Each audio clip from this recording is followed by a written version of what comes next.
Okay, so option number 1 is changing our mixed numbers into improper fractions and then adding like you normally would. So I'm gonna do that first, and then I'm just gonna give you a visual as well.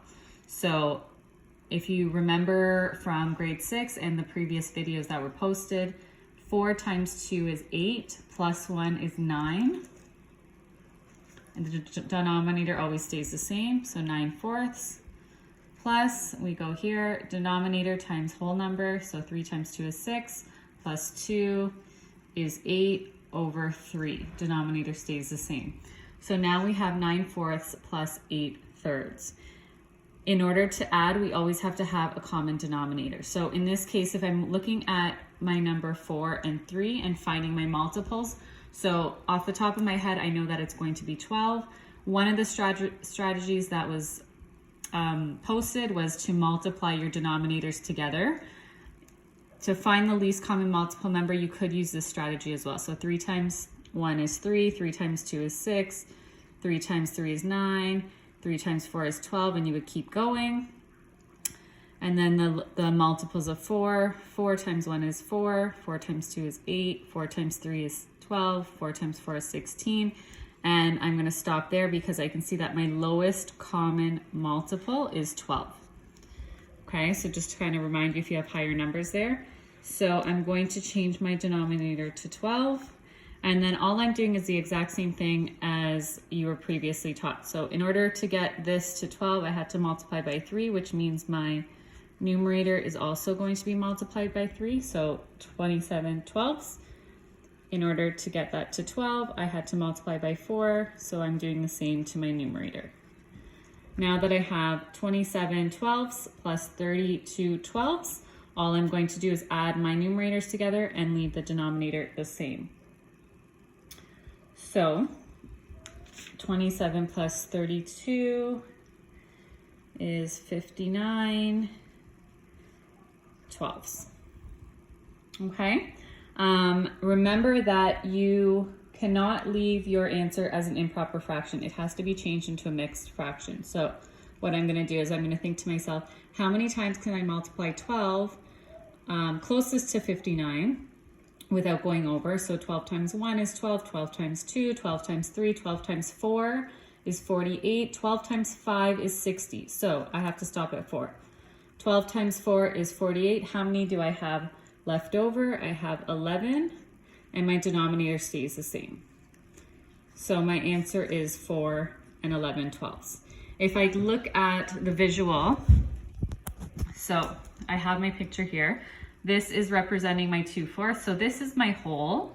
And I tried to, I know it's just a rough sketch, but I tried to make all my holes the exact same size because they need to be when you are comparing. So same thing here. So I know they're slightly off, but pretend that they are the exact same. So because I have fourths on this side, I'm going to split my holes in 4 pieces. This means that there's 2 holes and this is my fraction part. So technically, if I were to split this in 4 like this, and again, you're trying your best to be as equal as possible. So 4 equal sections for all of these. 2 1/4 means that 2 holes and 1/4 is shaded in.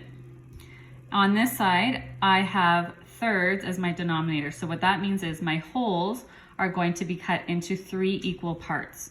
So again, just trying your best to estimate 3 equal parts, and then 2 holes and 2/3. Okay, so when you add that together, you're going to bring all of the shaded parts together and add them up. Now it isn't so easy. You can see here that there's obviously 1, 2, 3, 4 holes shaded in, but here we have different fractions that we're working with. So in order for this to make sense, we would have to split these holes and these holes into the same amount of pieces. So that's where your common denominator comes into play. So in order for me to see that clearly, I would split these into 12 pieces. So let me just get my marker. Okay, so I'm gonna split these all into you can split all of these into 12 pieces, but you know that those are already whole. So technically that would be 12 pieces out of 12 for all of these 4. So I'm just gonna split these 2 into 12 equal pieces. So each section here will be split into 3. Because I had 4, so 4 times 3 is 12. So if I'm estimating, there are 12 equal parts there, equal pieces. And here I'm going to split these into 4 because there's 3, so 2, 4. Okay, so now when I look at this, I'm going to look at my shaded area. So again, I'm just going to shade this in a little bit better so I can see. And I'm going to be looking at the green parts. So it should equal to 4 and 11 12. So I have 1, 2, 3, 4 holes. I have 1, 2, 3 parts shaded there. 4, 5, 6, 7, 8, 9, 10, 11. So 11 out of 12.